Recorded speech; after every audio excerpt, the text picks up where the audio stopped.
Well, class, good afternoon. I'm going to try this one more time. This time it's going to be on my phone. And I hope when I finish with this intercultural speech that you will be able to hear it as well as see it. It's me again, Kim Sweat.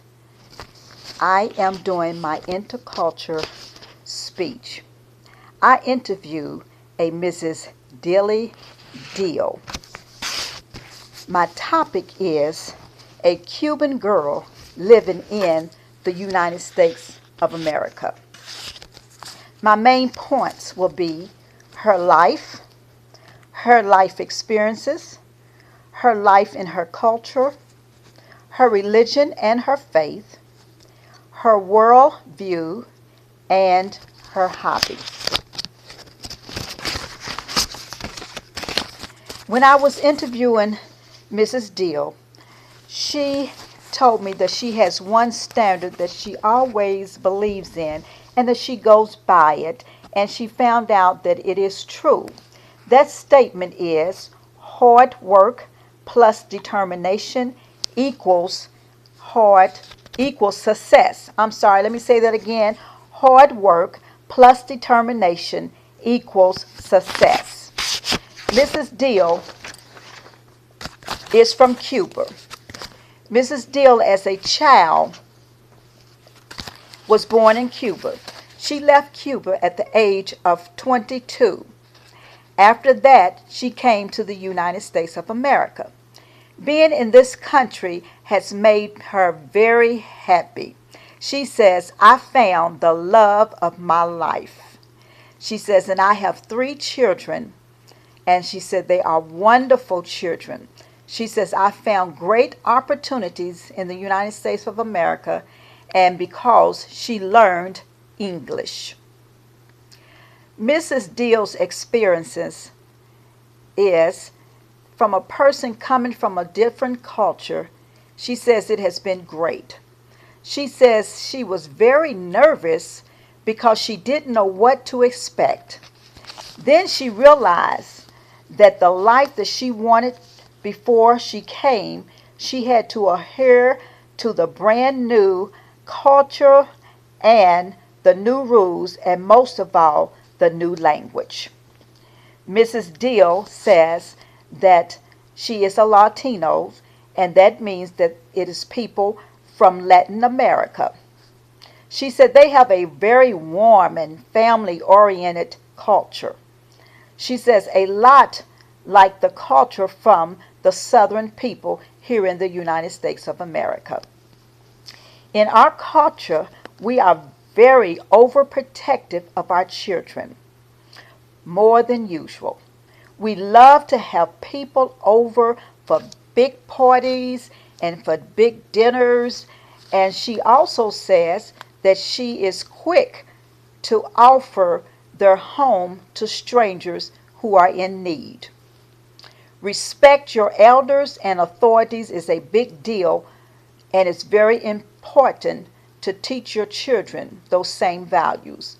She says that they have wonderful food, and it's with great flavors, and they have wonderful music, and they love to dance. Mrs. Deal did fix me one of her meals. I don't remember what it's called, but it had rice and something else with it. And I'm a very finicky eater, and so I don't like everything. And so I did try it, but I did not like it, so I won't do that again. But Mrs. Deal says that about her faith and her religion is that after 1959 was the beginning of the Cuban revolution. She said religion was very forbidden back then. She said people were not allowed to believe in anything. She says I was born about 20 years later.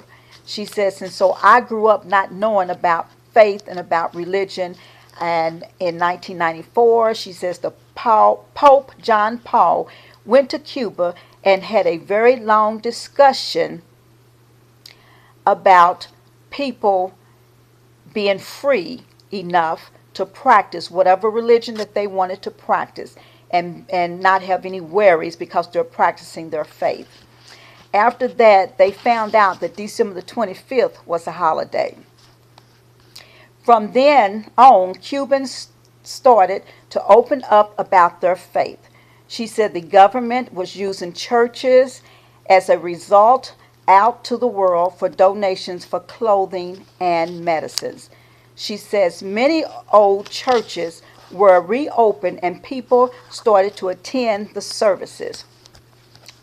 She says most families did not go to church where families are elderly who lived the time before Castro and that secretly never forgot about God or their faith.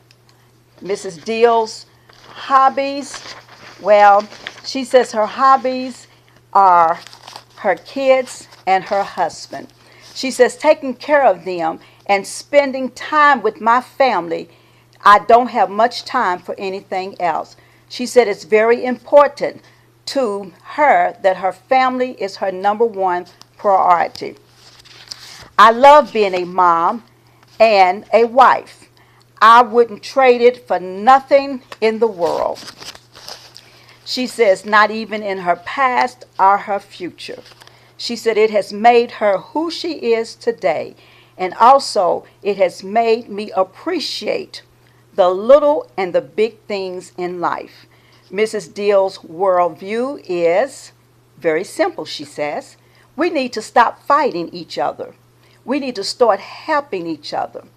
Too many people are choosing hate over love, and that is not good for anything or for anybody. For my conclusion, I would like to say that my interview with Mrs. Deal was very interesting. She is a loving, kind person.